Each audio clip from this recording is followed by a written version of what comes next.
logistics that I don't know where they produce it, and I haven't done any research yet. But maybe by mentioning it, we could start something. I'm not here to make a big to-do, a tumult. I'm not entering into the kashrus business. I wouldn't do it for business. But I think it would serve a purpose. I have to still ask the poskim in the kitchen if it is a good cooking oil. Peanut. It's okay. What's special about peanut oil? Peanut, what's special? So from what I understand, what is available today, the oils that you will find in the marketplace is the cottonseed, which is unhealthy. I've heard this from reliable doctors. Olive oil, you cannot cook with olive oil, and I can tell you that because someone once fried in our kitchen with olive oil. It wasn't good. The results weren't good. So therefore, there is a little bit of a challenge with oil. So perhaps we could go ahead and reintroduce it. And now I share my dreams in But public. there is Yes. a problem because a lot of people are allergic to peanuts. Okay. In this day. So is that going to be transferred to the oil? So perhaps we should have a big label on it. Peanut oil may contain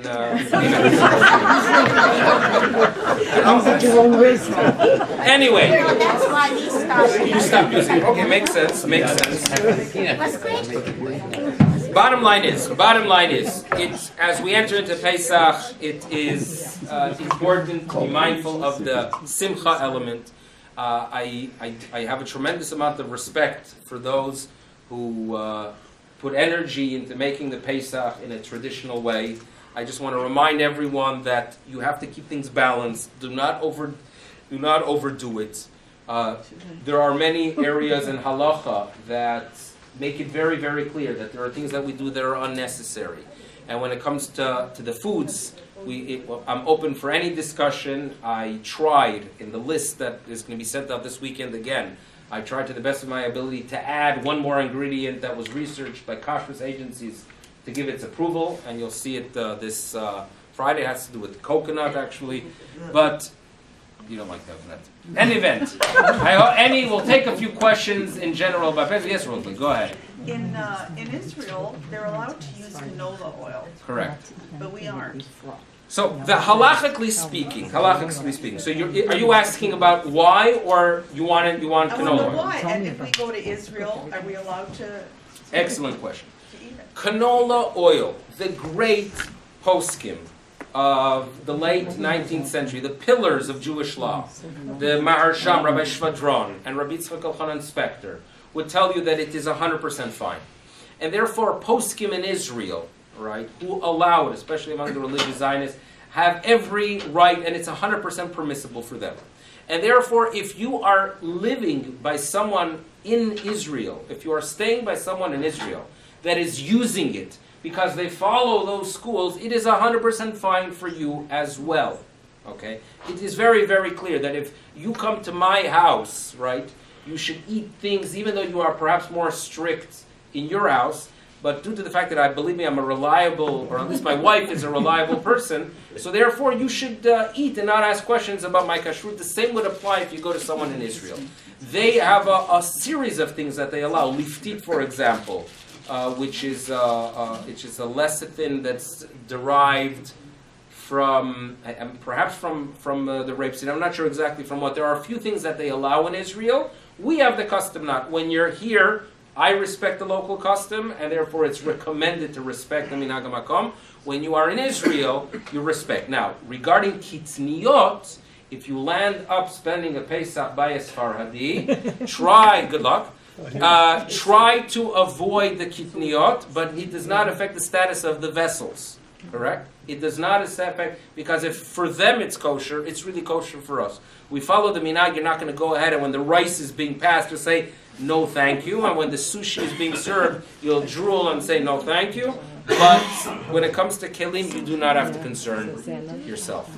Did you find out about eggs before Pesach? Eggs before Pesach. So there is a very old minhag that you buy eggs before Pesach. It is based on a statement that the Ramah makes, that when a cow eats non-kosher food, there's a minhag of avoiding the milk. So therefore, there was a minhag by many to avoid eggs. Rav Moshe writes a very, very, very long tshuva. And I think it would take me several weeks to go through it and truly understand it. But Rav Moshe's bottom line is that there is absolutely no problem, and therefore I removed the eggs. Last week I placed the statement to purchase eggs before Pesach, which is traditional, and if you did it in the past, I'm not stopping you, but nevertheless, due to the fact that Moshe Feinstein gave a green light to purchase eggs during Pesach, I will not put a stringency over a Moshe in my list. But thank you. It's an easy one to do. What, to buy before Pesach? Sure, you do everything before anyway. Okay, I mean, like, whatever it is. Yes, Pesach, and then we'll go. Yes. Come to Yeah. my house, I have one. It seems like there's two schools. One school says that if there was an edict not to do something like the rapeseed or the canola oil, one group says can't use it anymore, and there's no changing. Even though in modern day there's not a problem. On the other hand, there's another school that says, as Rav Schechter said, if you do it properly,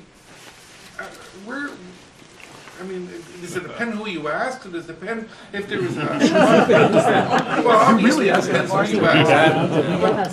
But it seems like you've got two schools in there. Obviously, there are two schools. Now, every school has to agree that there are scenarios where it's fine. I mean, sugar is my greatest proof.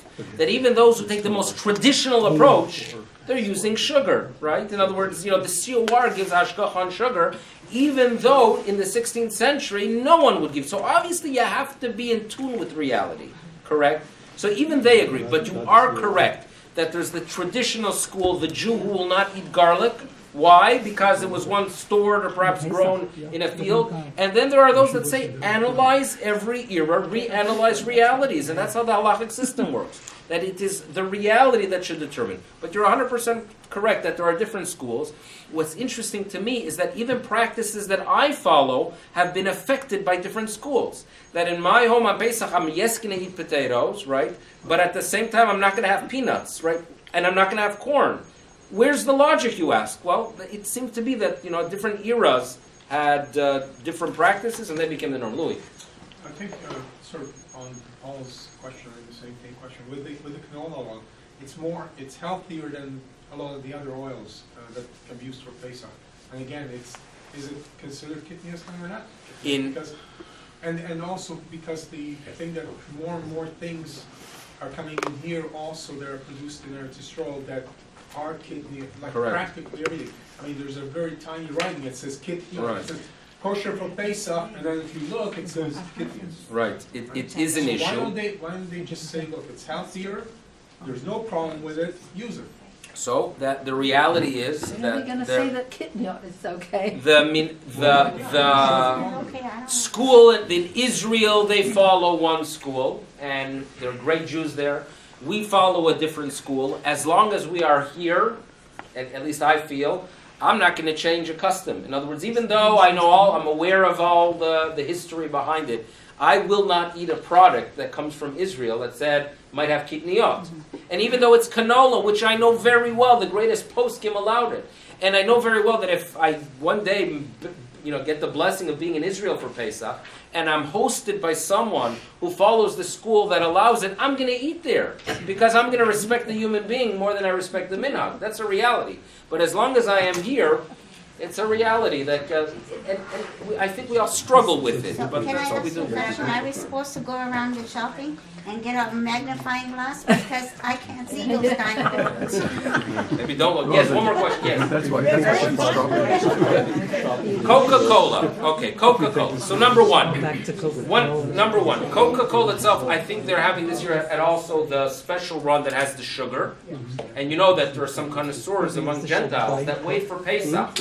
Because in the 1950s, for the Coke, because the Coke is the traditional Coke that has no sugar. Because in the 1950s they switched it to Coke. Now, Diet Coke, I don't know about this year, but in the past, they used the COR only use the blue label because they are of the opinion that there's kitniot. Halachically speaking, Diet Coke is fine.